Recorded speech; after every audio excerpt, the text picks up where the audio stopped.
அப்போ அந்த செந்தில்ராஜனுடைய பேச்சானது தென் தமிழகம் முழுவதும் எதிரொலிக்கு சமூகம் வந்து இன்னைக்கு வந்து கல்வி ரீதியாகவும் பொருளாதார ரீதியாகவும் இன்னைக்கு நல்ல நிலைமைக்கு வரணும், நாமெல்லாம் படிக்கணும் அப்படின்னு சொல்லி நிறைய நான்லாம் 10-15 வருஷமா இதை வந்து ஊராக கிராமமாக சொல்லி என் சமுதாயத்தையே சரி பண்ணியிருக்கேன்.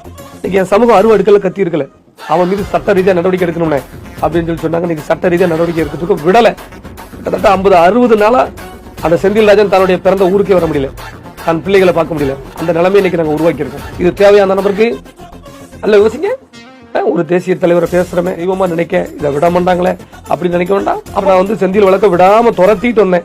60 நாளா வந்து கோர்ட்ல இருந்து பெயில் கொடுக்க விடல. நான் இன்னைக்கு வரைக்கும் இப்ப இந்த நொடி வரைக்கும் இன்னைக்கு ஹைகோர்ட்ல வந்து ஜட்ஜி நம்ம ஆனந்த் வெங்கடேஷ் அவர்கள் வந்து கடுமையான முறையில அந்த குற்றவாளி செந்தில வந்து கடுமையா வந்து வாணியம் கொடுத்திருக்காரு, பெயிலும் கொடுக்கல. 60 நாளா அப்படி ஓட விடணுங்க, சட்டத்தின் மூலியம் ஓடணுங்க.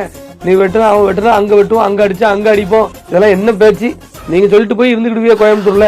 இங்க சண்டை போட்டு நாடு இல்ல, உழைக்கின்ற மக்கள் சண்டை போட்டு நடந்து சாவுதான் கடைசி வரைக்கும் சொல்றாங்க.